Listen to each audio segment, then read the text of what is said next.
Buon pomeriggio a tutti, sono Stefano Miotto, direttore generale di Confindustria Veneto SIAV e ho il piacere di darvi il benvenuto alla 13ª tappa del roadshow I 100 luoghi di Industria 4.0 e della sostenibilità.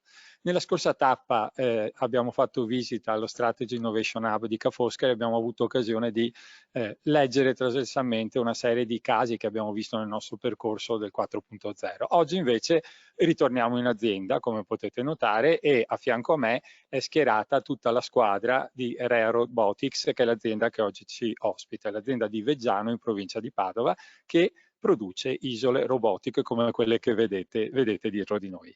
Allora, iniziamo subito questo roadshow. Anche quest'oggi, come in tutti gli altri casi, abbiamo superato i 100 partecipanti. Anche quest'oggi abbiamo coinvolto tutta la rete dei Digital Innovation Hub nazionali di Confindustria, regionali e provinciali di Confindustria, che ringrazio molto per la partecipazione, perché questo progetto dal Veneto è divenuto buona prassi nazionale ed è stato adottato come buona prassi da Confindustria. Quindi è una delle doti che portiamo come ecosistema del 4.0. Iniziamo subito questo incontro con i saluti istituzionali e la palla quindi passa, voglio verificare perché c'era un problema di collegamento, a Enrico Del Sole, il quale ha la delega per Padova alla digitalizzazione di Assindustria Veneto Centro. Enrico, ti vedo. Enrico ci ha seguito in molte di queste tappe, quindi grazie per essere qui e ti passo subito la parola. L'audio.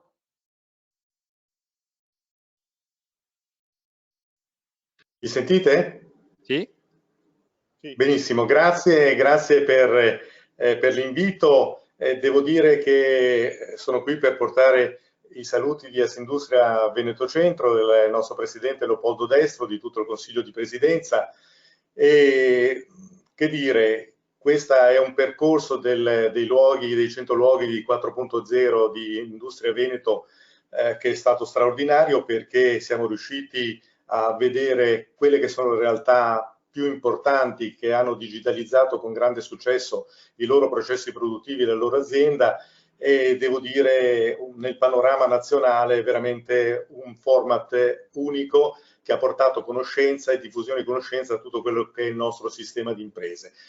È quello che oggi possiamo osservare, che ne discutevo anche con Gianni, che vedo lì in fila con voi, che saluto. Devo dire, quello che ne parlavamo proprio l'altro giorno, quello che è il successo di questo format e di questo percorso non fa altro che rispecchiare quello che è il successo di tutta la manifatturiera veneta, perché se andiamo a vedere i dati che ci sono nel primo quadrimestre di ripresa rispetto al pre-Covid, dimostrano che l'Italia, soprattutto anche il manifatturiero del nord-est, esporta più della Francia, esporta ancora più della Germania. Quindi abbiamo dei dati di ripresa che sono eccellenti, ma non fanno altro che seguire un trend dei 5 anni precedenti. Cioè noi abbiamo iniziato dal 2016-2017 fino al 2019, quindi all'anno prima della pandemia, ad avere una continua crescita dei dati di export, ma anche una crescita maggiore di tutti i paesi del G7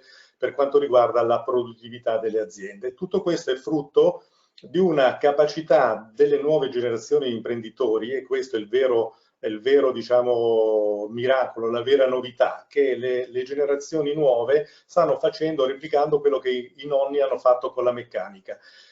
Hanno saputo interpretare in maniera egregia quello che è il 4.0, cioè il digitale, quindi hanno introdotto nell'ambito delle loro aziende dei percorsi di digitalizzazione che, grazie ai supporti di Industria 4.0, quindi degli investimenti nell'iperammortamento, superammortamento, ma anche in quello che riguarda ovviamente software e dati, sono riusciti a modificare i modelli di business, a digitalizzare le imprese e a creare quelle che sono le condizioni attuali di un piccolo miracolo made in Italy, che ci ha portato nei primi 4 mesi dell'anno ad avere una crescita dell'export del 115,3% rispetto al 113% della Germania, di più anche della Francia. Quindi che dire che effettivamente questi sono luoghi dell'industria 4.0 di eccellenza, ma è un'eccellenza che sta iniziando a diventare diffusa, con un'accelerazione importante determinata dalla pandemia. Io credo che tutto questo ci porti a dire che questi percorsi di confronto sono assolutamente fondamentali e possiamo avere una futura e rosea visione di quello che è la prospettiva di crescita e di consolidamento, perché i dati vanno in questa direzione. Oggi parlare di digitalizzazione quindi non è più un tabù, è una realtà. Scontavamo un'arretratezza che oggi sicuramente non c'è più. Credo che ci sia anche un sentiment anche delle piccole e medie imprese verso una logica di trasformazione digitale, e queste iniziative sono assolutamente fondamentali perché il tutto prenda un'accelerata che poi sarà determinante quando il 5G sarà a disposizione. Quindi dire grazie alle aziende che aprono le porte e che danno la possibilità a tutti di vedere quello che fanno è sicuramente per l'associazione e tutti gli associati un'opportunità unica. Grazie a tutti voi per questo lavoro e questi risultati. Grazie mille Enrico, hai fatto un quadro secondo me assolutamente, beh, è esattamente quello che sta succedendo. Noi da parte nostra continueremo con questo roadshow perché abbiamo già altre 3 tappe programmate entro l'anno e poi continueremo anche il prossimo e dopo fra l'altro proprio in questo incontro avremo la presentazione di una ricerca che andrà a confermare molte delle cose che avevi detto tu. Quindi diciamo perfetto allineamento tra il tuo intervento e quello che stiamo facendo. Grazie mille, grazie di essere stato con noi e a presto. Passo allora la parola, è stato nominato da Enrico Del Sole, a Gianni Potti, che è stato sostanzialmente un po' il padre di questo progetto in Confindustria Veneto e che ci dà alcuni numeri, alcuni dati anche di quello che è successo in queste 13 ormai tappe di questo progetto. Gianni, prego. Beh, innanzitutto grazie Stefano, un saluto ovviamente ad Enrico, del quale condivido parola per parola quello che ha detto e questo spirito positivo per la ripresa. Ma il vero ringraziamento lo voglio fare alla famiglia Zerbini che ci ospita quest'oggi in questo luogo che trasuda storia, anche se siamo nella modernità più assoluta, perché questa azienda, se non ho capito male, ha una quarantina d'anni e nella robotica non è poca roba. Quindi complimenti e grazie per averci aperto le porte e portare all'interno i nostri associati che sono collegati in questo momento. Ma 2 cose molto rapide. Il progetto di 100 luoghi, per chi ancora non lo sapesse, nasce per quanto ci riguarda da una copiatura con il Baden-Württemberg. Con Stefano Miotto abbiamo guardato e visto questo format che i tedeschi facevano già qualche anno fa. L'abbiamo riallineato sul Veneto e oggi è diventato un progetto di Confindustria nazionale che coinvolge tutte le regioni italiane, quindi siamo anche abbastanza orgogliosi e fieri di quello che si fa. È banale la cosa, non ci sono molti fronzoli, si va al sodo e si racconta esattamente laddove il processo produttivo interviene il digitale, dove interviene qualche tecnologia attuale. E allora voglio fare una battuta qui che siamo nel cuore della robotica. Una battuta relativamente, ecco, scorrono nel frattempo nello schermo le aziende che ci hanno ospitate, oggi è la 13ª puntata, diciamo così, e possiamo anche vederle disaggregate, se non ricordo male, per i 3 anni del progetto e ci ha permesso con le telecamere di entrare anche quando la pandemia purtroppo era al massimo. Qui siamo al 2019, 2020-21 e ci siamo. La battuta e lancio a questo momento di presentazione e di racconto che seguirà il tema della servitizzazione, tema del quale proprio parlavo nei giorni scorsi anche con Enrico Del Sole, che fa la differenza dal mio punto di vista per spiegare esattamente quali sono le opportunità del 4.0, cioè la somma del prodotto con il valore aggiunto che il digitale e tutto quello che io chiamo digitale, ma perfettamente ci sta anche la robotica, permette di offrire oggi. Faccio un esempio banale, un esempio di servitizzazione sono le biciclette disseminate sotto i nostri portici, anche a Padova, anche troppo disordinatamente, o i monopattini o il car sharing. Ecco, 3 esempi nella mobilità di come si integra perfettamente con un prodotto e si rilancia il prodotto dando al cliente cittadino un servizio. Questo viene fatto anche con la robotica e quindi sono qui anch'io per imparare quello che fa Rea Robotics. Grazie e buon pomeriggio. Grazie mille Gianni, hai citato una delle parole chiave che abbiamo visto nelle nostre fabbriche vetrine, il tema della servitizzazione, e non voglio anticipare cose che poi vedremo, ma qui oggi affronteremo molto seriamente questo tema, perché l'approccio aziendale è esattamente questo, e poi lo vedremo negli interventi che seguiranno. Allora, dicevamo che quello che ci ha raccontato Enrico Del Sole è confermato da tutta una serie di dati, e questi dati ce li racconterà Zeno Rotondi, Industry Expert di Unicredit. Unicredit è nostro partner fin dall'inizio di questo roadshow, e quindi ci ha affiancato e ha sostenuto, diciamo, questo nostro roadshow. Quindi l'obiettivo è quello sostanzialmente di raccontare una ricerca che è proprio il tema dell'outlook della meccanica strumentale nel post-Covid, e quindi ci sono dati freschi in qualche modo su cui possiamo senz'altro fare ulteriori riflessioni rispetto a quelle che già ci ha proposto Enrico Del Sole. Ringrazio Zeno Rotondi e gli do la parola. Grazie, buongiorno a tutti. Oggi vi presenterò l'outlook della meccanica strumentale, partendo innanzitutto dai dati congiunturali del 2020 e quindi esaminando l'impatto dello shock Covid-19 sul settore.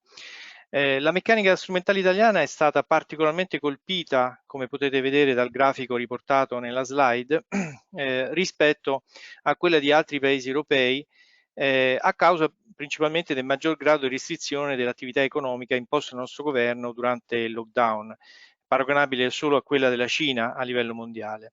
Nel 2020 infatti si sono registrati cali del fatturato del 13% per la meccanica strumentale e andando a vedere i comparti, per le macchine agricole un calo del fatturato del 16%, delle macchine utensili del 14%, delle macchine per impieghi speciali del 13%, a fronte di un calo del 9% dell'industria manifatturiera, quindi un impatto significativo.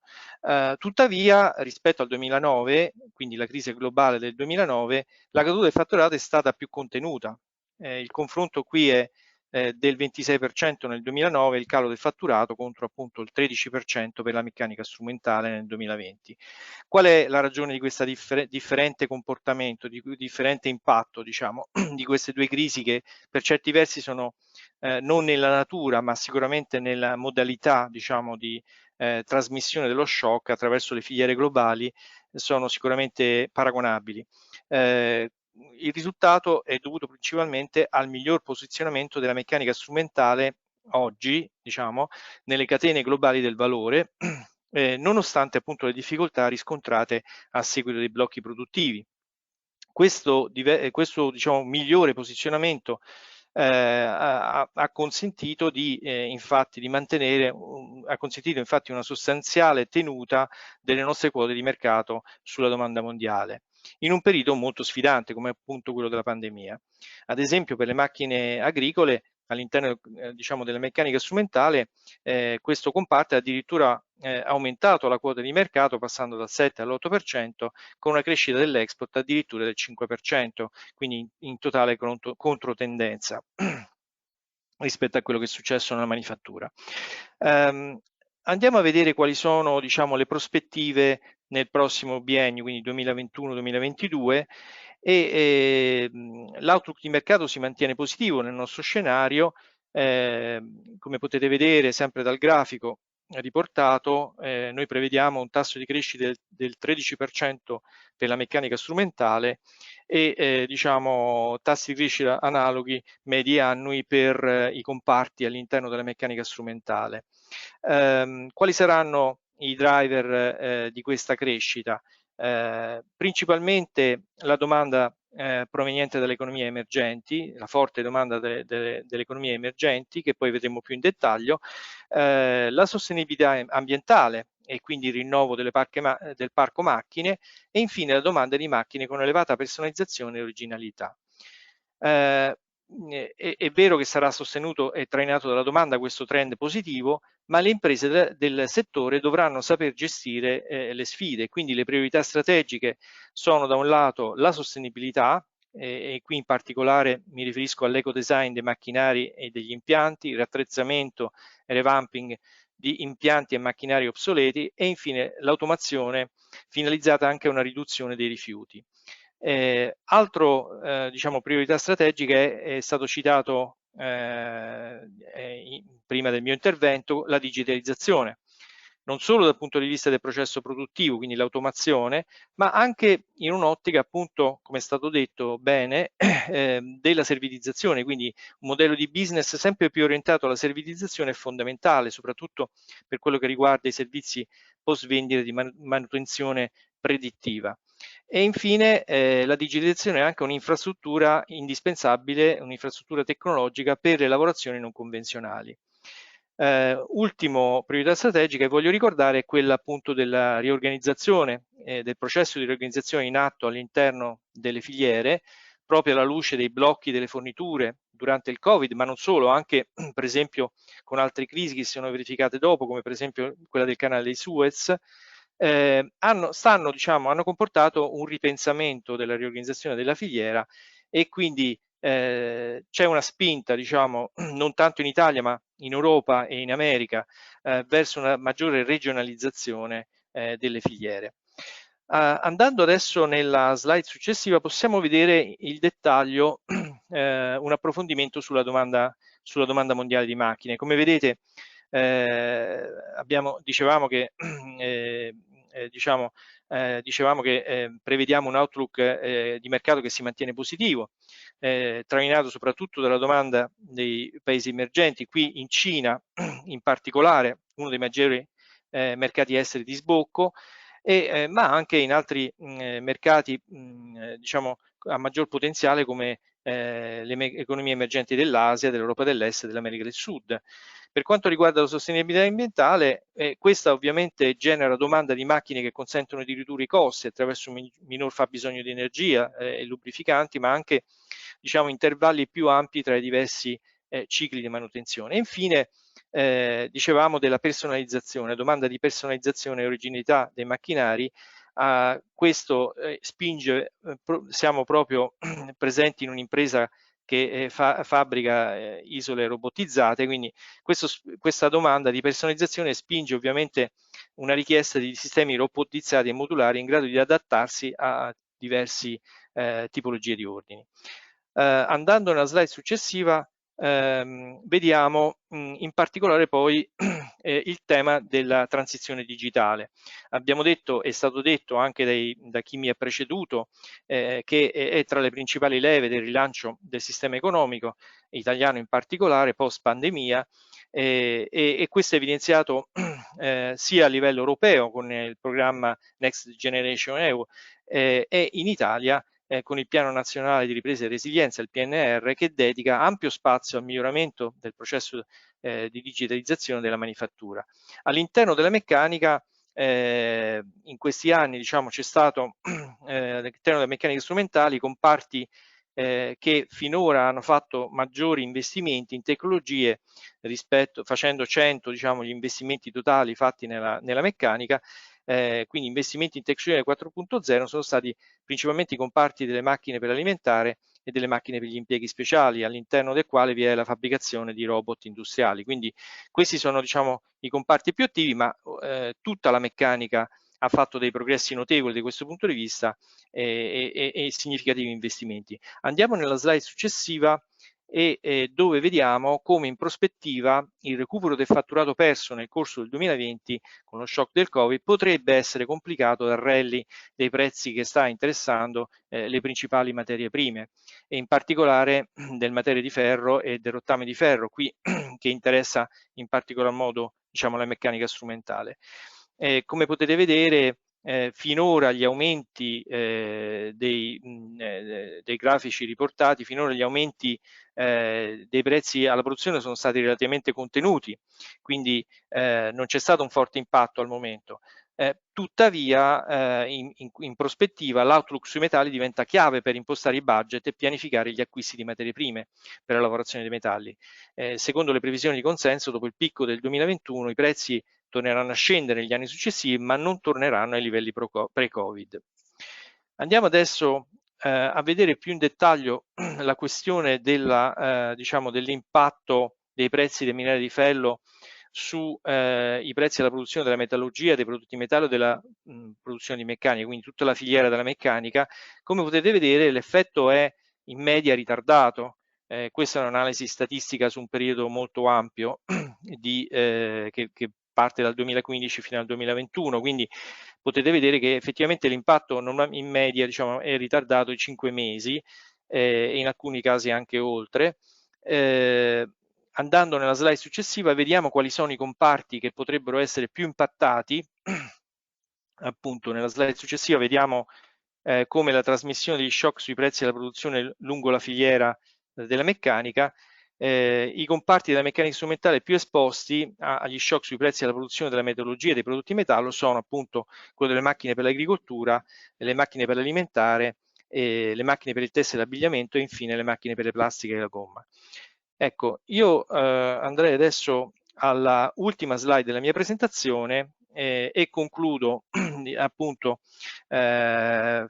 evidenziando come nello scenario futuro per la meccanica strumentale le variabili critiche per le aziende del settore saranno la crescita dimensionale e la ricerca di nicchie e mercati più appetibili, fornendo un servizio post vendita globale al cliente. Le opportunità a disposizione delle imprese saranno, riassumo qui quello che un po' ho già anticipato, la differenziazione del prodotto e lo sviluppo di servizi post vendita, la ricerca di mercati e nicchie di prodotti ad elevato valore aggiunto, la ripartenza della Cina dal punto di vista della domanda, uno dei maggiori mercati di sbocco, dicevamo, e la regionalizzazione delle catene globali del valore può rappresentare un volano per nuovi investimenti in macchinari nel continente europeo, dove le imprese italiane appunto devono saper approfittare. E sul mercato domestico dicevamo appunto Industria 4.0 con la proroga degli incentivi pubblici agli investimenti in macchinari e infine la sostenibilità ambientale che implica un rinnovo del parco macchine. Io mi fermo qui e sono a vostra disposizione per eventuali domande. Grazie mille, dottore.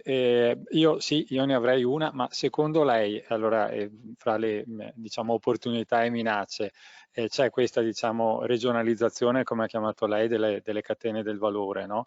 Dall'altra parte però c'è il tema delle materie prime che preoccupano un poco, perché insomma noi qui io ho sentito imprenditori che dicono che gli ordini di certi materiali li firmano in bianco, quindi evidentemente c'è comunque una forte diminuzione e contrazione dei margini da parte di molte aziende. Fra questo trend qui, il trend diciamo dei materiali e il fatto che oggettivamente ci sia una fortissima ripresa, insomma basta girare qui anche nel nostro Veneto e vedere come le strade e le autostrade si siano di nuovo riempite di camion. Cos'è che prevarrà secondo lei a naso?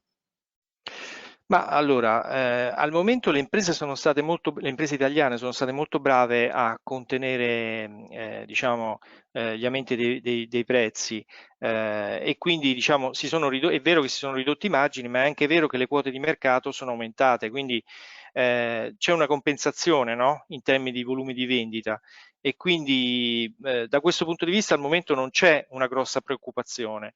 Anche perché appunto il prodotto è un prodotto di altissima qualità e di altissimo contenuto tecnologico, per cui diciamo dal punto di vista concorrenziale è più, diciamo, più difendibile, no? Rispetto ai mercati emergenti che chiaramente possono diciamo, utilizzare la leva del prezzo.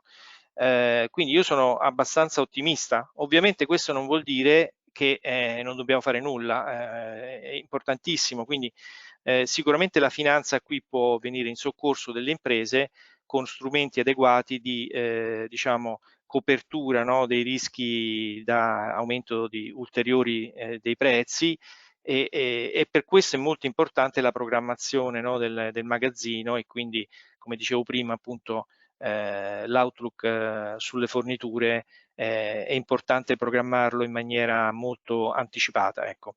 Questo finora ha garantito spesso e volentieri, parlando con le imprese, diciamo, ho avuto la conferma che molte delle imprese avevano già diciamo, preso delle precauzioni durante il Covid, quindi, e anche prima del Covid, quindi ovviamente è un tema sul quale le imprese sono molto attente anche prima del Covid. Adesso c'è un'attenzione maggiore, questo non vuol dire che non si può fare nulla, anzi ci sono appunto degli strumenti dove la finanza può venire in soccorso delle imprese. Per quanto riguarda la regionalizzazione, invece, è un tema che in Italia non è rilevante, gli imprenditori non lo avvertono come tale, quindi e le imprese italiane sono diciamo, hanno presenze multinazionali, quindi non temono assolutamente questo problema, è più un problema che si pone diciamo, per gli Stati Uniti, dove c'è anche un tema di conflitto, no? Di conflitto politico per quello che riguarda i dazi, no? Quindi questo è un tema che in Europa è meno forte, noi abbiamo ottimi rapporti con la Cina e quindi per l'Italia in particolare direi che non è un tema molto forte, potrebbe essere diciamo, un argomento invece all'attenzione più delle imprese tedesche o altre imprese europee che potrebbero pensare di portare gli hub manifatturieri all'interno del continente, e a quel punto le imprese italiane possono approfittare di questo perché possono spiazzare la concorrenza cinese, quindi da questo punto di vista vedo soltanto opportunità, ecco, più che rischi. Grazie mille, grazie del suo intervento. Mi sembra che insomma, abbiamo iniziato proprio con un inquadramento macro di quello che sta succedendo anche con dei dati molto aggiornati, quindi grazie dottor Rotondi e ci vediamo alle prossime puntate. Grazie a voi. Allora adesso è ora di entrare, noi ci siamo già, ma di entrare in azienda e di solito per chi ha seguito un po' il format che avevamo sempre adottato in tutti i nostri appuntamenti, si inizia dalla presentazione dal company profile e poi dopo invece andiamo proprio a fare una visita virtuale dell'azienda. Qui sono stati preparati molti video, quindi insomma vi cercheranno, più che cercheremo, di farvi proprio vivere quello che succede in Rea Robotics. La prima persona che chiamo a intervenire è Viviana Zerbini, che è Accounting e Finance Manager dell'azienda ed è nel consiglio di amministrazione dell'azienda, e quindi a lei il compito di dirci chi è e che cosa fa Rea Robotics. Prego. Grazie. Buon pomeriggio e benvenuti a tutti. Io sono Viviana Zerbini, mi occupo di amministrazione e sono responsabile HR di Rea Robotics. L'azienda è stata fondata da mio padre, Roberto Zerbini, il nostro presidente, nel lontano 1984. Rea è nata come partner tecnologico di importanti costruttori europei di robot, in particolare ABB e KUKA. Poi dal 2004 Rea Robotics è una system integrator, conta circa 60 persone e progetta e realizza isole e linee robotizzate da inserirsi e integrare nelle linee produttive del cliente. Non forniamo un prodotto standard, ma delle soluzioni customizzate. Questo non è un semplice slogan, ma si traduce in una scelta strategica molto precisa che avrà un impatto anche a livello organizzativo, come vedrete più tardi. L'obiettivo del cliente è quello di avere un processo produttivo di alta qualità, ripetibile, sicuro e con dei tempi ciclo ridotti. Per raggiungere questi obiettivi, che sono declinati in realtà produttive molto diverse tra loro, Rea fornisce un impianto su misura, quindi si affianca al cliente come partner e insieme costruiamo l'impianto robotizzato, le sue prestazioni e ovviamente anche un budget di costo. Il risultato di questa strategia sono 2000 impianti installati in più di 35 anni di attività, e circa il 95% e più di questi sono funzionanti e operativi dopo 20 anni dall'installazione, e questo ovviamente ci rende molto molto fieri. Diceva Viviana che sì. avete, insomma, a parte i numeri che sono impressionanti, lavorato con molti diversi settori. Quali sono sostanzialmente i settori principali dei vostri clienti? Sì, i nostri clienti storici appartengono al mondo della metal industry e dell'automotive. Questo ci ha portato a sviluppare molte applicazioni di saldatura dove abbiamo veramente un'esperienza trentennale. Il mercato ci chiede anche l'asservimento robotizzato alle presse piegatrici, dove l'uso del robot favorisce, diciamo, la sicurezza nelle varie fasi della lavorazione. Per quanto riguarda invece il comparto automotive, abbiamo prodotto delle linee di processo molto importanti. Ne cito alcuni così a titolo di esempio. Sono isole di assemblaggio dei turbi compressori dei motori della Volkswagen, oppure delle linee di incollaggio e assemblaggio per il portellone posteriore della T-Cross, o delle linee di sbavatura della plastica per i cruscotti della Mercedes. Siamo anche presenti nella fonderia, nelle lavorazioni dell'alluminio, della ghisa e dell'acciaio.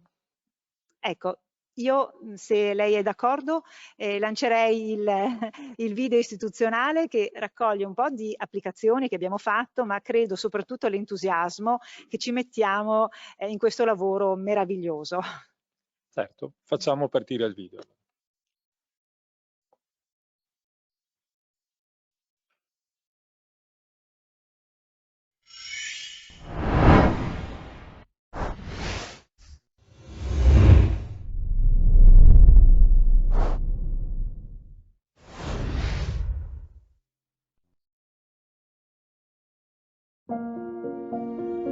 L'impegno quotidiano di Rea Robotics è rendere l'automazione industriale sempre più sicura, intelligente e al servizio dell'uomo.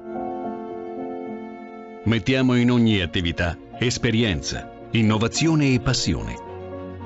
In 35 anni abbiamo superato sfide importanti, creando innovazione nei settori applicativi più diversi.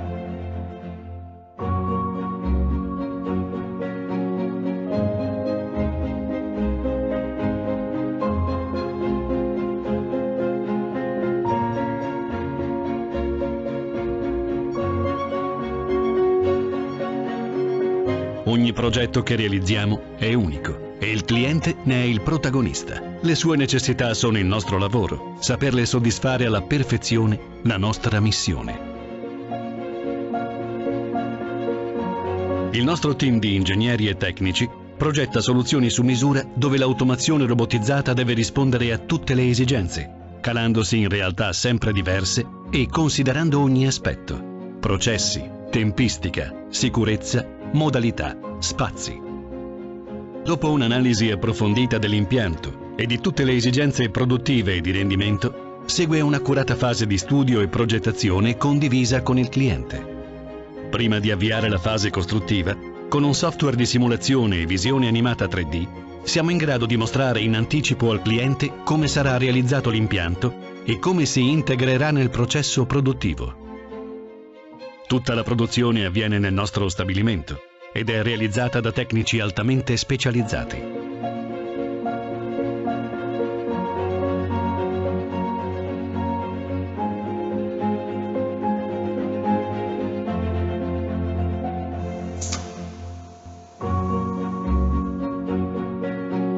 Eseguiamo poi un collaudo interno nella nostra sede produttiva. Questo ci permette di analizzare ogni passaggio nella sua funzione reale. Testate le principali funzioni, segue un collaudo completo dell'impianto presso il cliente. Su richiesta si fornisce un periodo di assistenza all'avviamento della produzione. Il nostro servizio assistenza si dedica alle manutenzioni ordinarie e straordinarie per conservare l'efficienza e aumentare la longevità del parco macchine. Grazie ad un doppio magazzino verticale automatizzato, garantiamo un'ampia gamma di ricambi originali. La Rea Academy ha lo scopo di aggiornare i tecnici interni del cliente, sviluppando le competenze del personale preposto agli impianti per renderlo autosufficiente nelle attività quotidiane. La nostra storia di collaborazioni è fatta di successi, rapporti consolidati e obiettivi sempre raggiunti. Continuiamo a progredire, impegnati a vincere le nuove sfide offerte dalla diffusione dell'automazione al servizio dell'uomo.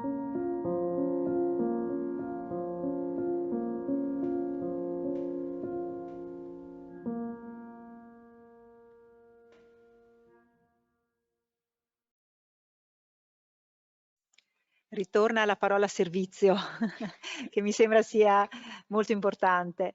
Ecco, si vede dal video che diverse tecnologie, diverse applicazioni, però sono tutte progettate secondo una stessa filosofia che abbiamo chiamato metodo REA. Che adesso ci racconta. Sì, è un modello scientifico con il quale REA realizza ogni progetto, perché è in grado di intercettare circa il 90-95% degli inconvenienti e dei rischi tipici del nostro settore.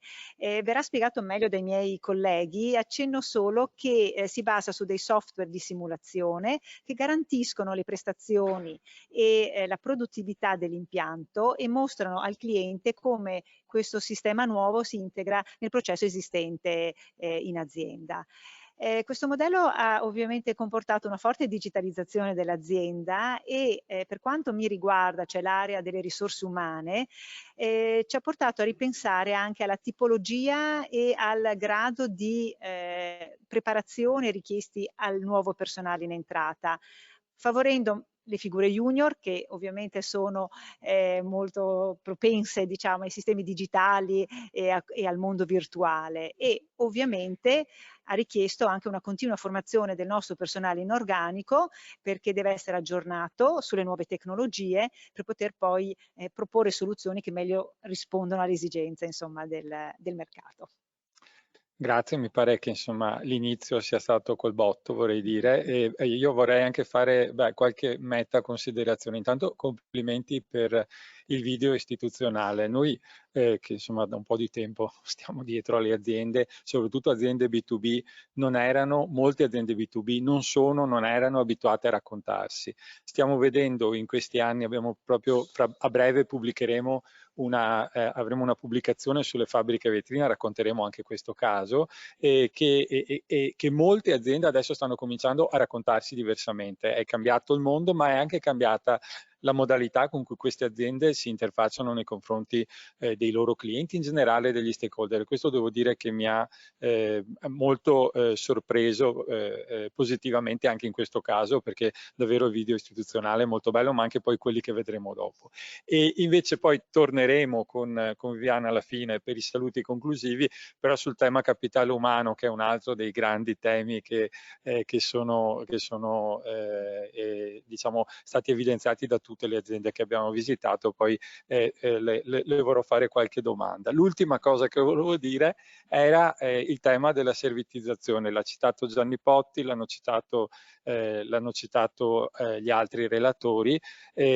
Questa è un'azienda che nasce di servitizzazione, perché se avete visto produce di fatto su commessa, offre delle soluzioni ai clienti, coprogetta con il cliente, quindi più servitizzazione di così mi pare che sia difficile. Allora, intanto grazie Viviana, allora adesso invece cominciamo il vero e proprio tour virtuale dell'azienda. Se mettiamo un attimo il programma perfetto dell'evento, vi racconto come questo passiamo il microfono di qui, eccolo qui, vi racconto come ha pensato l'azienda di organizzare questo tour, così anche vi presento i relatori che avremo nel corso di questo tour virtuale.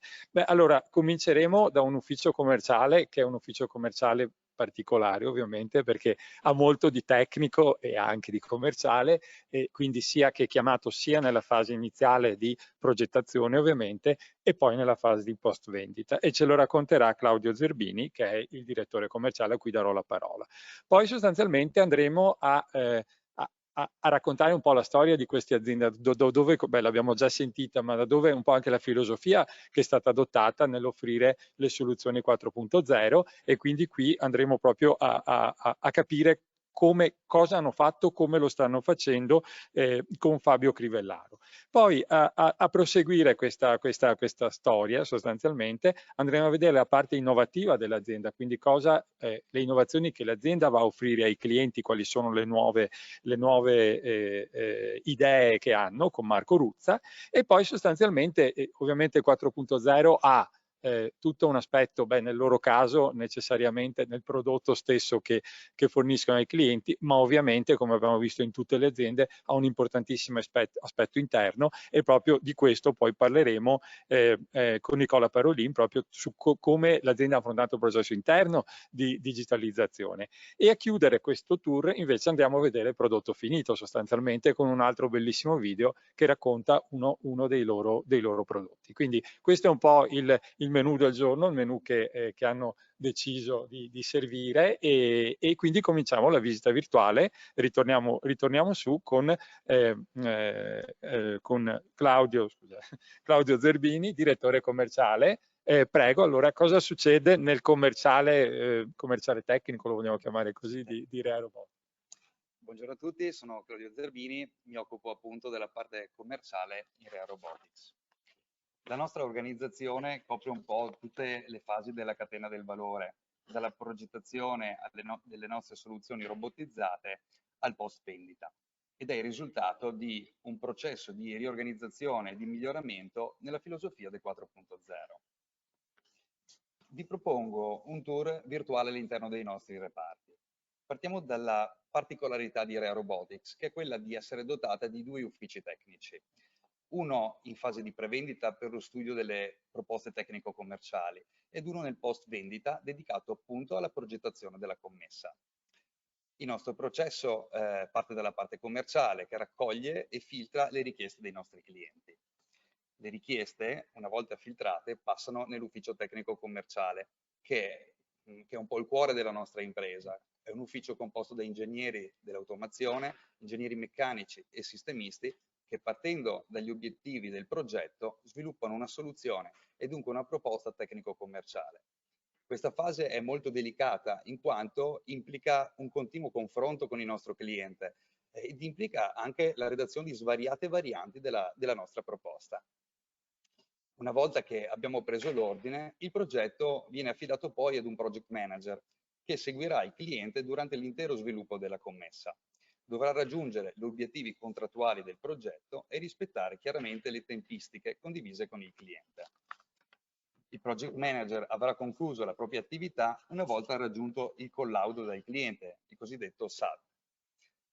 Il nostro project manager è continuamente in contatto con l'ufficio tecnico, dal reparto meccanico dedicato alla progettazione di componenti e soluzioni su misura, al reparto elettrico, quindi alla progettazione elettrica, e al reparto dedicato alla progettazione software, intesa quindi progettazione PLC e progettazione PC SCADA, dedicato quindi all'interconnessione del 4.0. L'impianto robotizzato verrà quindi montato, quindi allestito e testato nel suo funzionamento all'interno del nostro stabilimento, fino al raggiungimento del collaudo interno FAT, che verrà superato con il benestare del cliente. E quindi qui arriviamo sostanzialmente dall'acquisizione dell'ordine a tutto quel servizio, immagino, di supporto e consulenza che forniate al cliente nella soluzione, immagino anche nei possibili layout, tutto quello che possono fare. Dopo però, una volta che avete montato qui e poi consegnato l'isola robotizzata, cosa succede? Beh, non ce lo lasciamo scappare il cliente, direi. Il nostro service è, diciamo, un po' la colonna portante di Rea. Con un team di tecnici specializzati garantiamo un servizio di assistenza tecnica e questo ci permette sempre di essere molto vicini al cliente e di conseguenza lo seguiamo dal punto di vista degli interventi su guasto, lo seguiamo realizzando contratti di manutenzione per le proprie macchine, realizzando revamping su impianti magari molto datati, assicurando un servizio di teleassistenza molto reattivo, avendo la possibilità quindi di garantire la ricambistica per tutti i nostri robot che utilizziamo, quindi robot ABB, KUKA, FANUC e OTC. E all'ultimo, come novità realizzata l'anno scorso, la Rea Academy. Diciamo, Rea Academy è una scuola di formazione interna composta dai nostri tecnici più esperti, E questo ha un duplice, diciamo, scopo. Il primo è quello di garantire un continuo servizio di formazione per i nostri clienti, e il secondo è sempre quello di tenere il nostro personale sempre più aggiornato. E i clienti sono soddisfatti di questa innovazione, di questa Academy che avete fondato? Moltissimo, assolutamente, sempre di più, diciamo, il personale è necessario riformarlo, quindi è sicuramente un servizio molto, molto apprezzato. Benissimo, grazie mille Claudio. Allora abbiamo fatto l'incursione nell'ufficio commerciale, insomma, che ha molto di tecnico, come dicevamo, e allora invece adesso andiamo avanti sostanzialmente con Fabio Crivellaro, Technical Sales Department Manager sempre di Rea Robotics, e qui invece affrontiamo l'aspetto esterno, un po' la filosofia di come è stato affrontato nei confronti dei clienti il processo 4.0, che come insomma è da 40 anni che c'è l'azienda e quindi diciamo parte un po' prima penso del piano Calenda, immagino. Sì. Quindi prego. Buongiorno a tutti, sono Fabio Crivellaro e appunto in Rea Robotic gestisco l'ufficio tecnico commerciale. Sono qui da 21 anni e da sempre la missione della Rea è stata quella di realizzare automazioni flessibili basate principalmente su robot antropomorfi, adattate specificatamente secondo le esigenze del processo produttivo al fine di ottenere appunto la massima efficienza. Questo ha portato la nostra organizzazione a cercare sempre di proporre soluzioni innovative, sviluppandole assieme al cliente e utilizzando e integrando tutte le tecnologie disponibili sul mercato. Una cosa che abbiamo riscontrato anche qui nelle nostre fabbriche vetrina è che gli investimenti 4.0, come dicevano, non solo sono antecedenti al piano Calenda, ma in realtà sono degli investimenti estremamente importanti che hanno un po' permeato la filosofia di queste aziende e non è di certo, cioè, il piano Calenda, se vogliamo, può aver dato un'accelerazione, ma anche in questo caso sono cose che vengono da lontano e che sono proprio incardinate nella vision dell'azienda, e quindi penso sia anche il caso sostanzialmente della vostra azienda. Sì, è vero. Già 12 anni fa abbiamo iniziato a pensare e sviluppare soluzioni dove l'automazione tentava di interconnettersi al sistema produttivo di fabbrica principalmente su due punti principali. Il primo, ricevere i dati produttivi dei pezzi da produrre e quindi permettere all'automazione di autoadattarsi ai diversi articoli, anche se nuovi, senza dover fermare l'automazione per settaggi. E un secondo punto invece è comunicare i dati produttivi dei prodotti lavorati ai fini statistici e di tracciabilità del prodotto e anche preparare il materiale con un'opportuna marcatura ed etichettatura per la logistica ed il caricamento del magazzino. Nel video che vedete a lato vedete un paio di automazioni che abbiamo realizzato. La prima è un'automazione dedicata alla manipolazione e la sigillatura con i primi esempi di interconnessioni realizzata nel 2009 con la lavorazione di pezzi continuamente diversi tra loro tra centinaia di modelli diversi. Il secondo video invece è una cella di palettizzazione fine linea con imballaggio realizzata nel 2014 dove veniva realizzata una piena interconnessione col gestionale sia per i dati di ingresso sia per i dati di uscita per la logistica di fabbrica. Lo sviluppo di queste prime automazioni ha richiesto un grosso impegno a tutta l'azienda, soprattutto nella parte elettronica e software, ma ha dato evidenti miglioramenti anche ai risultati produttivi ed anche soddisfazione dai clienti. Questi risultati, anche analizzando le tendenze di mercato, ha dato maggior stimolo all'azienda a potenziare la parte software con personale interno, che invece fino a prima era molto incentrato su collaboratori esterni. Questo ha permesso di incrementare naturalmente il know-how aziendale, crescere il valore e anche migliorare il servizio post vendita avendo controllo di quello costruito. La parte di interconnessione comunque nei primi anni era dedicata principalmente agli impianti complessi dove i clienti ricercavano e anche credevano in queste nuove tecnologie. Con l'introduzione degli incentivi Industry 4.0 abbiamo potuto elaborare invece una proposta commerciale che fosse adatta a tutte le tipologie di automazione, anche quelle semplici. Ma non solo, abbiamo messo in atto una fase di riorganizzazione aziendale il cui risultato è stata la creazione di un team software dedicato allo sviluppo dei pannelli operatori, customizzati proprio in funzione degli impianti da noi realizzati. Abbiamo svolto un grande lavoro con questo team per cercare di migliorare l'interazione uomo-macchina ed avere un unico concetto di interfaccia anche se ci sono processi e automazioni diversi. Attualmente quasi tutte le automazioni che produciamo hanno queste caratteristiche e permettendo un continuo controllo del processo produttivo ed anche un'ottimizzazione in termini di produttività ed efficienza.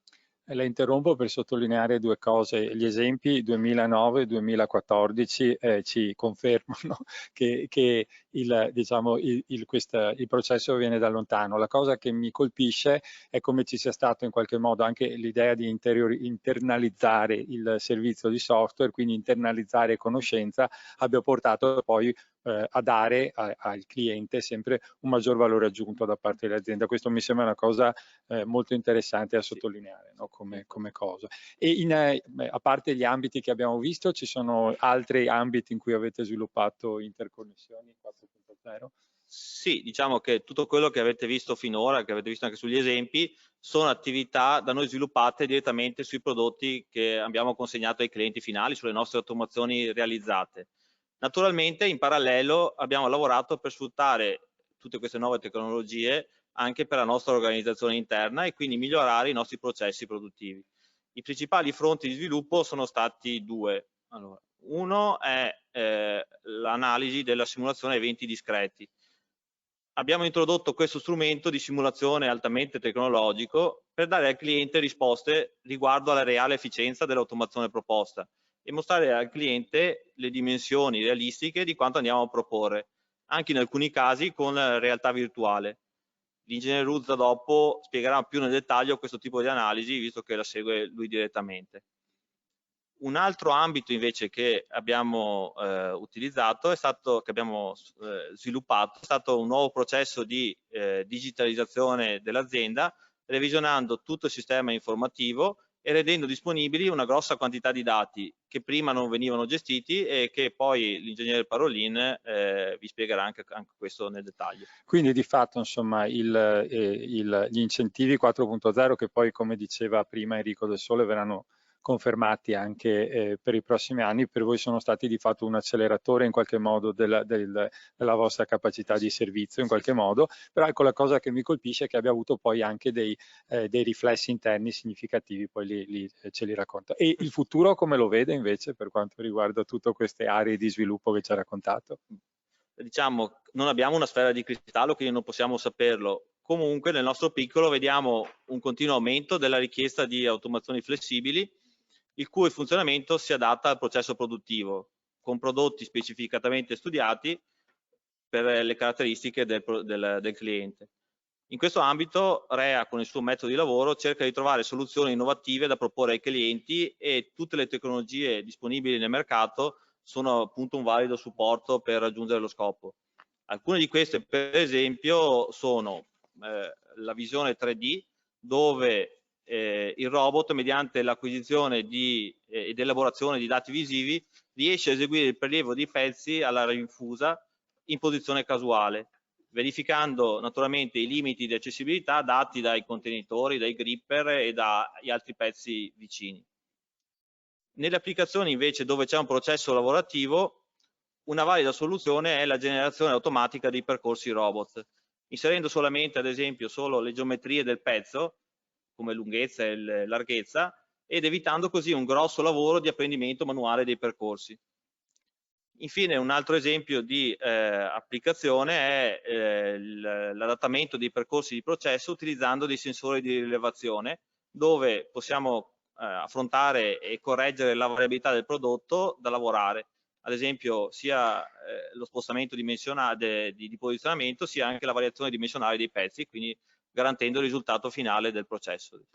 Quindi si può dire che il futuro sia soprattutto, diciamo, sempre una maggior customizzazione di fatto di quello che andate ad offrire. Questa è un po' la tendenza insomma, che vede. Questa è la tendenza che vediamo e diciamo ed è sempre anche il modo di lavorare che abbiamo sempre impostato dall'inizio, quindi diciamo è il nostro... Questo mi sembra che sia sì, una filosofia estremamente interessante, insomma, e possiamo dire anche vincente per REA. E è stato nominato Marco Ruzza, quindi gli diamo la palla, gli passiamo il microfono. perché appunto si parlava di tutto l'aspetto dei software, dei nuovi software di simulazione che appunto potenziano, se vogliamo, la vostra poi offerta di servizio e che cosa avete fatto di bello? Sì, possiamo dire che con il passare dei decenni Rare Robotics, parallelamente a un processo di crescita strutturale, è riuscita ad evolvere affermandosi come partner affidabile per la realizzazione tanto di singole celle robotizzate quante di vere e proprie linee di produzione customizzate.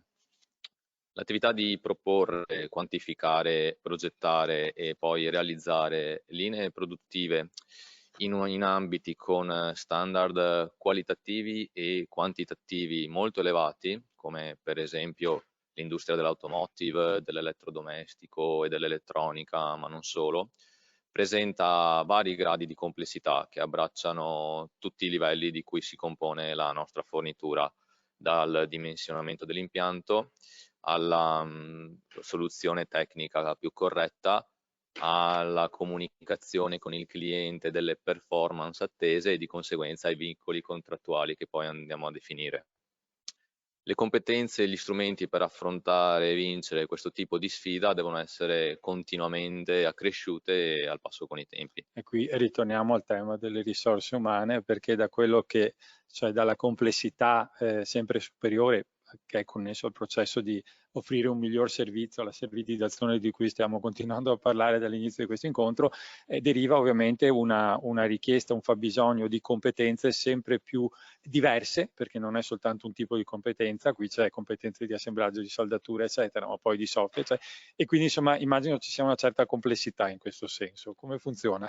Assolutamente sì, infatti questo è il motivo per cui nel corso degli anni Rare Robotics ha investito non solo in formazione del personale, ma anche nell'acquisizione degli strumenti software più adatti, in una logica di evoluzione che interessa orizzontalmente e continuamente tutti gli uffici, l'ufficio commerciale, l'ufficio tecnico, di produzione e l'assistenza. Tra i vari software utilizzati, almeno inerentemente al discorso che stiamo sviluppando, meritano sicuramente una particolare menzione quelli appartenenti a 3 macro categorie, che sono prima di tutto i software di simulazione e programmazione offline dei robot, che sono software tipicamente proprietari dei vari brand che andiamo ad installare, software di simulazione eventi discreti e software di progettazione meccanica. Per tutte queste tipologie di software, Rare Robotics ovviamente ha una licenza flottante server, in maniera che i tecnici che hanno bisogno di usufruire del software possono accedere alla licenza. I software della prima categoria, che sono quelli di appunto simulazione e programmazione del robot, permettono, chi più chi meno, di modellare in 3D l'intera isola automatica e di programmare il robot virtuale con un grado di coerenza e compatibilità con il robot fisico elevatissimo. L'impiego tipico di queste piattaforme include 4 stadi, che si comincia con la formulazione dell'offerta, con la verifica della fattibilità del concept, dei tempi ciclo, la definizione del layout, per poi proseguire con la realizzazione attraverso la programmazione offline, l'ottimizzazione dei tempi ciclo, l'esecuzione di simulazioni multiple con diversi parametri di processo e l'attività di debug, che possiamo in un certo senso dire che questa fase rientra con un livello di affinamento via via crescente all'interno della propensione a massimizzare le attività di messa in servizio virtuale, a cui solitamente ci si riferisce proprio come virtual commissioning. Poi si prosegue con la messa in servizio fisica, grazie al caricamento dei programmi sviluppati offline all'interno dei controller fisici, e poi si prosegue anche con l'assistenza post vendita tramite il collegamento, il supporto e la modifica dei software da remoto quando è possibile. E c'è stata un'evoluzione, immagino, di questi software negli ultimi anni? Assolutamente sì, da funzionalità sempre più base si è passati a vere e proprie simulazioni di comportamenti non solo 3D, ma anche delle logiche di processo. Sì. I software della seconda categoria invece sono un po' più generalisti, rientrano nei software di simulazione eventi discreti, permettono la modellazione, simulazione, analisi e ottimizzazione dei sistemi e degli interi processi produttivi, non solo del robot come gli software precedenti. Tali programmi vengono principalmente impiegati in fase di sviluppo della soluzione tecnica e di conseguenza della proposta economica, e ad ordine acquisito servono per l'ufficio software per andare a definire le specifiche generali il prima possibile di funzionamento dell'impianto, molto utile quando ci si debba anche interfacciare con altri costruttori o con automazioni già presenti del cliente.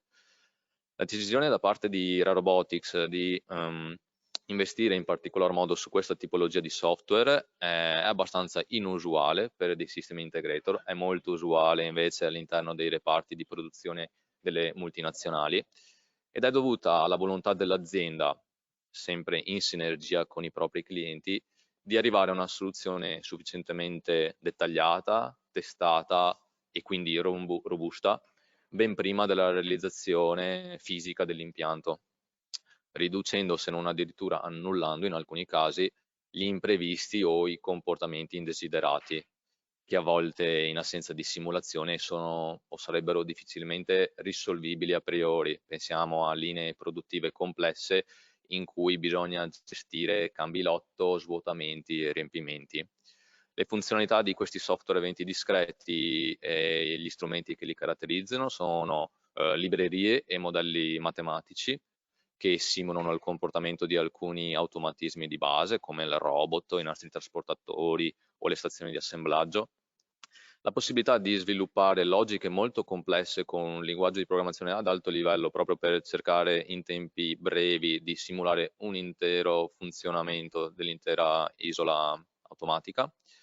Permettono di includere numerosi dati di input che possono essere tempi ciclo, tempi medi di guasto o di riparazione delle macchine, di tutti gli automatismi dell'isola che andiamo a proporre, e complementarmente agli input anche ricavare alcuni dati di output come i KPI, cioè gli indicatori chiave di performance.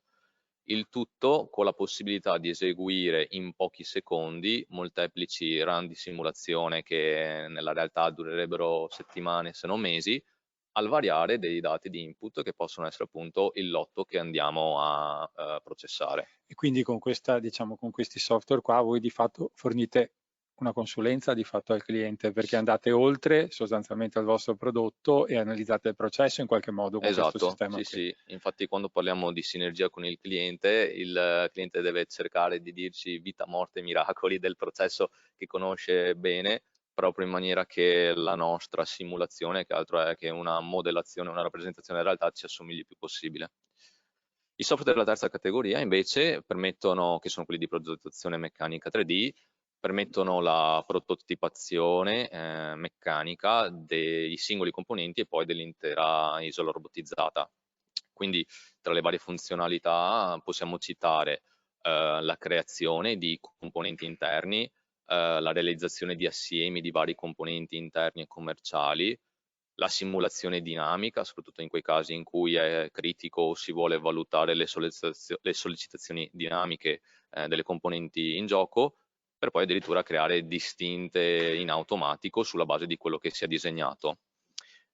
I disegni realizzati tipicamente ovviamente dall'ufficio meccanico vengono poi utilizzati anche dai restanti uffici grazie alla condivisione su un PDM PLM, e questo è di vitale importanza per insomma dare al cliente fin dall'inizio la prospettiva più verosimile possibile di quello che poi andremo a proporre. L'insieme di questi strumenti, ormai entrati a far parte del modo di lavorare quotidiano di Ra Robotics e che sta negli ultimi anni raggiungendo, se vogliamo, un grado di maturità e di completezza compatibile con la descrizione che solitamente si fa delle tecnologie abilitanti l'industria 4.0, in realtà, come ha anticipato prima Fabio Crivellaro, non sono altro, a ben vedere, che il frutto di un processo continuo di miglioramento e aggiornamento che è cominciato quasi 40 anni fa. mi colpisce il fatto che appunto da una funzione esterna di sviluppo software l'azienda abbia interiorizzato e poi insomma alla fine le vostre principali innovazioni si collocano qui dentro, insomma è questa la cosa che e immagino che per fare questo ci voglia tanto investimento in competenze, perché non è una cosa, cioè, non è una cosa che penso sia centrale, ma dopo arriveremo a parlare delle competenze. Allora, grazie mille. E la palla, allora, abbiamo visto tutto il versante cliente e anche interno, però adesso andiamo proprio sul versante interno per capire come il 4.0 ha impattato sull'organizzazione e la gestione, e lo facciamo con Nicola Parolina, IT Manager dell'azienda. Prego. Sì, grazie, buongiorno a tutti. L'anno scorso Rea ha iniziato un processo di rinnovamento della propria organizzazione e della propria gestione. Abbiamo quindi intrapreso un percorso di efficientamento dei nostri flussi aziendali. Ovviamente questo in ottica 4.0. Questo processo, che ha coinvolto tutti i nostri dipendenti, non poteva che ovviamente essere accompagnato da una revisione del nostro sistema informativo. Da un punto di vista tecnologico, Rea si è dotata di un software ERP che concentrasse tutte le informazioni strategiche dell'azienda. Questo perché prima di ciò i nostri dati erano salvati in più programmi, in più database, usati dall'amministrazione, dalla produzione, dai vari reparti dell'azienda. Quindi le informazioni erano segmentate in vari compartimenti stagni. Questo rendeva il loro accesso trasversale molto difficoltoso e non consentiva di avere una visione globale di tutti i processi aziendali. Adesso invece i nostri dati strategici vengono centralizzati in un'unica piattaforma. Questo consente sia di garantirne l'univocità ma anche la loro omogeneizzazione. Quindi i dati, cosa voglio dire? I dati non sono più non uniformi fra di loro a seconda del reparto che li va a consultare. Di conseguenza ora i vari uffici riescono a comunicare tra di loro in maniera molto più rapida ed efficiente. Ad esempio il reparto service, che storicamente è sempre stato separato dall'azienda, è stato invece adesso integrato completamente nei processi di Rea, anche grazie all'adozione di un software in cloud che permette di gestire la manutenzione degli impianti, dei clienti, anche in teleassistenza. La direzione inoltre adesso si è dotata di strumenti di controllo, come ad esempio l'adozione di soluzioni di business intelligence, che permette di analizzare il flusso informativo tra i diversi reparti in una maniera molto più fluida. Di conseguenza abbiamo eliminato tutta quella ridondanza dei dati che portava a diverse incomprensioni tra i vari responsabili di area. Questo ci ha consentito di raggiungere una interconnessione a livello digitale di tutto quanto era stato previsto a livello organizzativo in principio. Questi strumenti di controllo sono di supporto al management e li aiuta nella decisione delle varie strategie aziendali. Inoltre l'adozione di strumenti di lavoro sempre in cloud, quali ad esempio la posta elettronica o la condivisione di file di informazioni tra i tecnici, ci consente di lavorare sia in azienda che presso i clienti nella stessa maniera. Questo facilita i dipendenti nello svolgimento quindi delle loro attività quotidiane. In particolare questo processo, questa innovazione ha permesso di aumentare la resilienza dell'azienda proprio in un particolare momento di pandemia come quello che stiamo attraversando.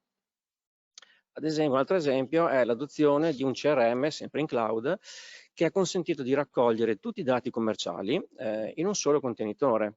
Un contenitore facilmente accessibile a tutto il comparto vendite, sia all'interno che all'esterno dell'azienda. La interrompo per chiedere questo. Allora, uno dei temi che abbiamo quasi sempre riscontrato in moltissime aziende, cioè il processo è quasi sempre interno, è quasi sempre così, nel senso si interconnettono le macchine, poi le si connettono con i software, poi i software come nel vostro caso, si razionalizzano e poi da tutta questa cosa qua vengono fuori tanti dati. E molto spesso però riuscire a creare un cruscotto efficace, no? Per tenere sotto controllo tutte queste cose è estremamente complesso e non è che ci sia una soluzione, la soluzione va customizzata in base alle esigenze. c'è stato qualche, in questo processo c'è stato qualche ostacolo? È andato tutto, sta andando tutto bene? Perché... Allora, ovviamente abbiamo avuto diverse difficoltà perché diciamo, interconnettere fra di loro diversi software che hanno logiche diverse, che ragionano in maniera diversa, non è una cosa semplice. Diciamo che sfruttando protocolli di comunicazione standard, come ad esempio web services, ci siamo riusciti. Non nascondo che è stata una vera sfida. Ma forse la sfida più grande è stata non tanto quello di interconnettere dei software, ma quello di far cambiare la mentalità delle persone, cioè passare da un modo di lavorare a compartimenti stagni a un'ottica trasversale dell'azienda, un'ottica nella quale i vari processi industriali vengono visti come un tutt'uno interconnesso. Devo anche dire che tutto questo è stato reso possibile non solo dai nostri partner come partner tecnologici, ma anche dai nostri collaboratori interni, dei key users, che si sono fatti carico sia delle analisi preliminari delle logiche aziendali per diciamo, efficientarle, ma anche dalla formazione dei colleghi sulle nuove piattaforme digitali che poi sono state effettivamente adottate. E alla fine parliamo sempre di tecnologia, ma poi ritorniamo sempre sulle risorse umane e le competenze, non c'è niente da fare, si finisce sempre lì. Grazie mille per questa testimonianza, mi pare che insomma il processo lo abbiamo abbastanza vivisezionato nei vari ambiti, sostanzialmente interni, cliente, esterni prima, poi interni, quindi abbiamo capito un po' quali sono le caratteristiche principali di questa azienda. Mi pare che sia ora di andare a vedere un prodotto finito adesso e quindi ripasso la parola a Marco Ruzza per raccontarci un po' di com'è il prodotto finito, un esempio insomma di questo. Sì, certo, perché in qualità di System Integrator Rare Robotics ha la possibilità di inserire le nuove tecnologie produttive e adottare i sistemi gestionali dei dati tipici dell'industria 4.0, non solo all'interno, come ha detto l'ingegner Parolin, ma anche all'interno delle realtà produttive dei propri clienti a cui fornisce i propri impianti robotizzati.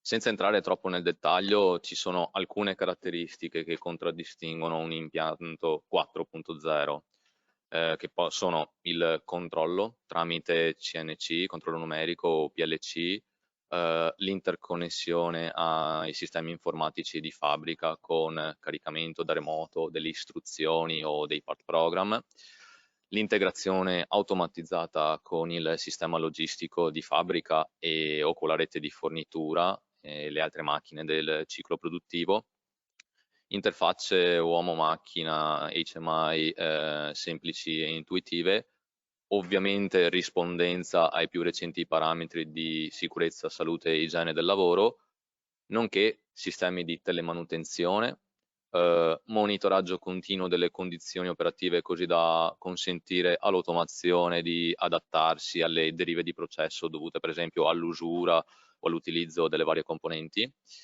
Infine, caratteristiche di integrazione tra macchina fisica e impianto con la modellazione che è stata fatta in sede di progettazione, quindi un sistema cyberfisico. So che c'è un bellissimo video perché ho avuto la fortuna di vederlo prima di questo evento, lo guardiamo così vediamo tutto come viene applicato tutto questo. Sperando di soddisfare le aspettative dopo questa premessa. Sì, un esempio di impianto realizzato da Rare Robotics è quello realizzato nel video a fianco per un'importante multinazionale produttrice di trattori e macchine agricole. La linea consiste di un imponente, un enorme FMS, cioè Flexible Manufacturing System, di 36 x 17 metri in pianta e alto 8 metri, composto da 8 magazzini verticali automatizzati per l'alloggiamento di 40 frame, ciascuno dei quali grande 4 metri per 2, alto 1,5 metri e con un peso fino a 4 tonnellate. 2 portali XYZ con 2 robot di saldatura contemporanea e torno interpolato per un totale di 2 cinematismi da 10 assi interpolati ciascuno, di cui un asse condiviso, 2 postazioni per il carico dei pezzi da saldare e 2 postazioni per lo scarico dei pezzi saldati. L'impianto permette la pianificazione della produzione giornaliera tramite pannelli SCADA, acronimo che sta per Supervisory Control and Data Acquisition, e collegati al gestionale del cliente. Inoltre la corrispondenza tra versione reale e virtuale, che abbiamo visto possibile con i software precedenti, è tale da consentire la programmazione dei percorsi di saldatura del robot in modalità offline, innanzitutto senza andare a interrompere il ciclo produttivo del cliente e soprattutto avendo enormi vantaggi data la difficoltà su misure del genere di andare sul campo ad apprendere il percorso di saldatura.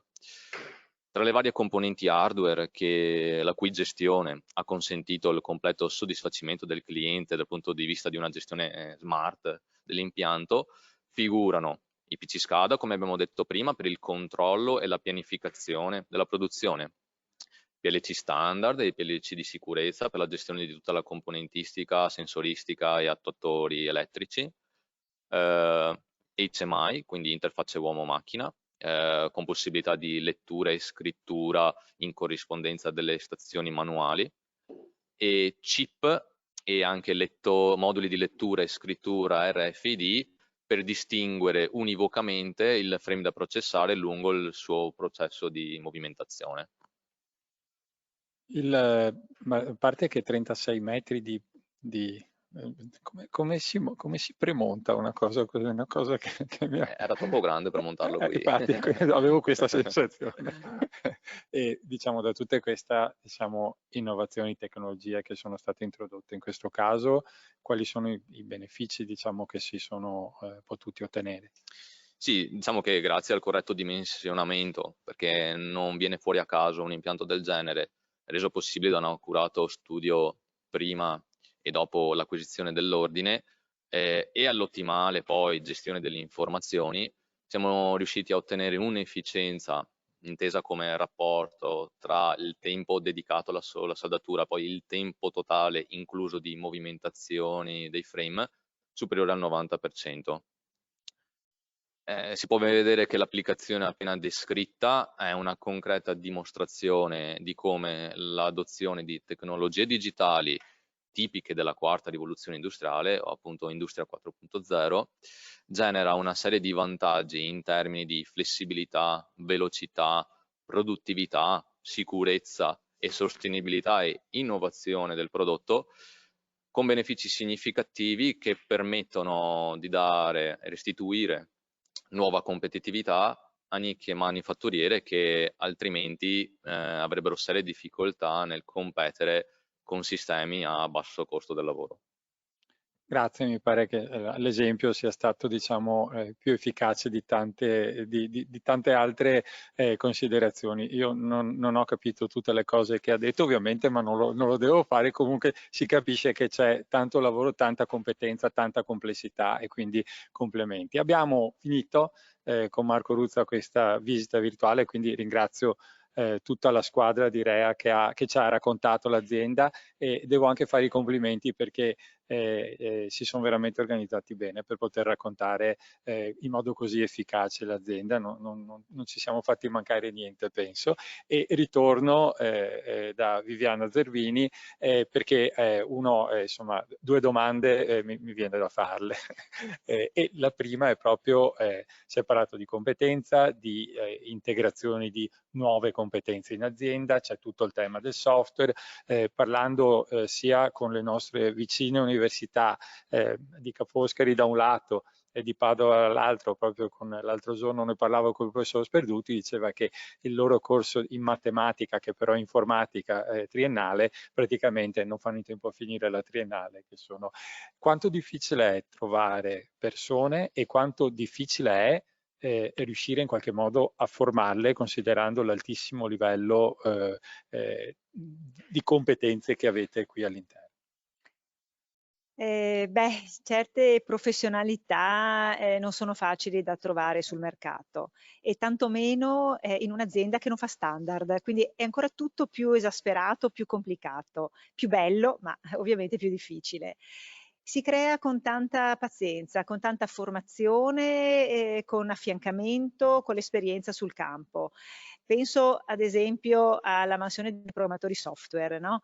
Ecco, servono giovani che hanno questa attitudine verso le tecnologie, verso il digitale, ad esempio degli ingegneri dell'automazione, informatici, oppure anche i periti che magari hanno fatto l'istituto meccatronico qua di Vicenza. Noi collaboriamo e veramente è un'ottima soluzione al posto dell'università, insomma. Ecco, ma c'è poi però anche il problema di trattenere le risorse. È un problema enorme perché i giovani possono scegliere una mansione attrattiva, però non è sufficiente. Fin dall'inizio vogliono quello che è un programma di carriera, avere degli step di avanzamento in termini di tecnologie, di conoscenze, di responsabilità, di remunerazione ovviamente, e quindi questo è un arduo compito del responsabile HR, anche di appunto continuare, non finire l'azione solo avendolo on board. Ecco. Questo lo interrompo un attimo per dire che questo è un altro argomento molto molto delicato, perché mediamente diciamo, le piccole e medie imprese hanno molta più difficoltà di proporre fin dall'inizio dei percorsi di carriera, per non parlare poi anche di certi livelli retributivi medi che non sempre nelle piccole imprese puoi trovare come quello come in certe multinazionali.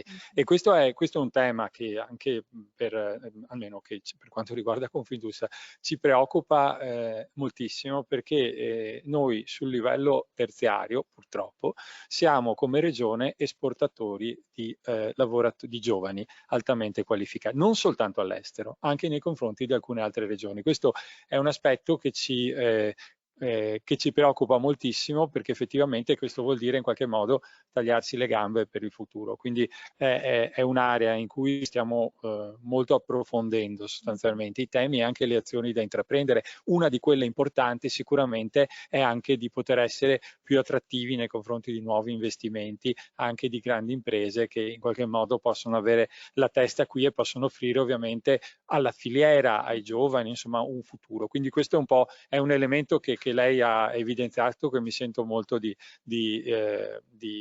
sottolineare. E invece sulla parte di selezione come funziona? Sì, nel senso che anche se sono risorse difficili da trovare, comunque siamo molto selettivi all'entrata. Noi sottoponiamo un test comportamentale che orienta molto la scelta sul candidato, perché ci dà la possibilità di conoscere il potenziale e anche come si integra nel gruppo. Non dimentichiamoci che questa persona deve lavorare all'interno di un team, e all'interno di un team ci devono essere delle competenze, cioè delle attitudini diverse. Ci sarà più il solista, quello che più lavora in gruppo, quello più creativo, quello più metodico, quindi anche costruire un gruppo bilanciato non è facile. Ecco, questi strumenti mi aiutano anche nella selezione. Noi dobbiamo assumere per attitudini e poi formare per competenze. Questo è una grande sfida. Esatto, grande sfida. Esatto. Allora, seconda domanda riguarda la storia di moltissime imprese del nostro territorio è legata al fatto che le loro innovazioni, anche l'internazionalizzazione se vogliamo, è stata un po' a seguito dei grandi clienti. Molto spesso erano fornitori di clienti molto più grandi di loro, e di fatto un po' le innovazioni arrivavano, le conoscenze arrivavano. Due appuntamenti fa eravamo in Galdi, che diceva che loro da Tetra Pak, che era il loro grande cliente, hanno appreso moltissimo, e molto meno invece il rapporto di queste aziende con l'università. È evidente che adesso questo non basta più, nel senso che i processi di open innovation sono sempre più diffusi, ma la domanda appunto che volevo fare, e aggiungo anche un'altra cosa, che nel 4.0 molto spesso si tratta di, questo progetto è fatto per quello, di emulare dei processi e delle soluzioni che in qualche modo già esistono, magari sono in altri settori o in aziende più grandi. Nel caso di Rea Robotic è vero quello che sto dicendo, cioè anche per voi c'è stato un processo in qualche modo trainato, almeno inizialmente, da grandi clienti con cui avete tuttora ovviamente rapporti, oppure è diverso? No, è così. Infatti noi noi diciamo, non abbiamo finora diciamo, collaborato con le università perché noi siamo in collegamento costante con grosse aziende, con i costruttori di robot, per cui c'è un continuo scambio di informazioni e di opportunità che loro ci lanciano. E la nostra ricerca è una ricerca applicata, quindi strettamente legata al settore e alla produzione. Forse, dico, mi azzardo a dire che magari l'università passata aveva un approccio molto teorico e magari anche con dei tempi di risposta un po' lunghi e quindi non magari gestibili, no? In una realtà produttiva. Ecco, forse adesso so che ci sono tantissimi tirocini, noi ne accogliamo anche, quindi con questa tendenza dell'università, no? Di andare verso le aziende, penso che abbiano cambiato approccio e quindi non escluderei ecco, eventuali collaborazioni. Sì, devo dire verissimo anche questo perché lo stiamo vedendo nelle reti innovative regionali in cui siamo a fianco a molti docenti universitari e dipartimenti universitari e devo dire che effettivamente c'è questa famosa terza missione sembra essere più percorsa di una volta, stiamo trovando e stiamo cercando di creare delle connessioni università-impresa, anche se non è semplice e poi qui voi avete dei champions in qualche modo, non è che avete insomma davanti, non è che avete diciamo soltanto delle aziende normali. L'ultimo punto e poi andiamo a concludere, l'ultimo punto è il punto che abbiamo affrontato fin dall'inizio, cioè tutto questo tema della servitizzazione che qui mi sembra proprio è la base sostanzialmente, è la mission di questa, è nata così questa azienda sostanzialmente e quindi da questo punto di vista qual è e di fatto questa cosa qui è quello che ha la servitizzazione è quello che adottando fortemente e investendo molto sulla digitalizzazione è venuto praticamente per molte aziende c'è stata la possibilità di cambiare il modello di business e di non vendere più il prodotto ma di vendere il servizio. Lo abbiamo visto in molti casi di questo tour che abbiamo, di questo roadshow che abbiamo fatto. Qui lo abbiamo visto diciamo fin dalla sua fondazione. Sì. E diciamo che potrei dire che è proprio nel DNA dell'azienda il servizio. Allora l'azienda, non vorrei essere troppo romantica, però ha dei valori che probabilmente sono quelli dell'imprenditore, no? Che ha dato una fisionomia all'azienda e quindi tra i valori dell'azienda c'è sempre stato il servizio. Intanto l'abbiamo visto con questo orientarsi verso il custom, essere a fianco del cliente, è una nostra peculiarità.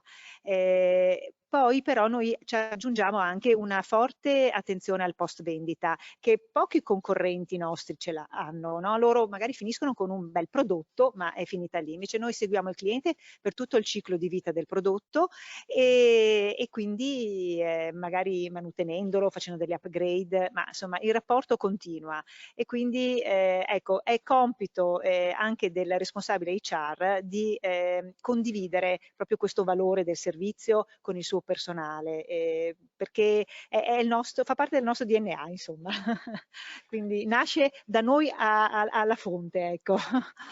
Benissimo, mi pare che sì, i tre temi che abbiamo affrontato insomma che sono stati un po' comuni a tutto questo nostro viaggio nelle fabbriche vetrina insomma anche qui hanno in tutte queste fabbriche vetrina hanno delle soluzioni sempre intelligenti, personalizzate, customizzate, quindi anche questo e però anche degli elementi in comune e non a caso queste sono fabbriche vetrina. Allora, vi ricordo, siamo in conclusione, vi ricordo che avremo altri 3 appuntamenti da qui a fine anno, riceverete come sempre il Save the Date, vi ricordo che questo evento e anche tutti gli altri che abbiamo realizzato saranno, questo fra qualche giorno, gli altri già ci sono disponibili sul canale YouTube di Confindustria Veneto SIAV, quindi per chi lo avesse perso, per chi volesse rivedere degli spezzoni nel nostro canale YouTube trovate tutto e io voglio veramente ringraziare tutto il team di Rea Robotics per il lavoro e vi assicuro che c'è stato molto lavoro per organizzare questo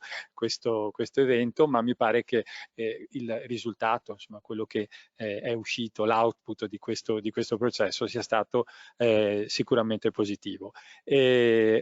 Do l'ultima parola a Viviana Zerbini per il saluto conclusivo e ringrazio tutti e vi do appuntamento alle prossime puntate. Grazie. Allora vorrei ringraziare ovviamente tutti quelli che hanno partecipato a questo webinar e ovviamente a chi l'ha così efficacemente organizzato. Per noi è stata una bellissima esperienza anche per far conoscere le nostre tecnologie e ne approfitto per informarvi che da stamattina è in linea anche il nostro nuovo sito, per cui vi invito a vederlo, ha una grafica intuitiva, ha dei contenuti insomma sulle nostre applicazioni, sul nostro operare come custom e ovviamente condito da tanta passione. Quindi grazie a tutti. Grazie e alle prossime puntate. Arrivederci.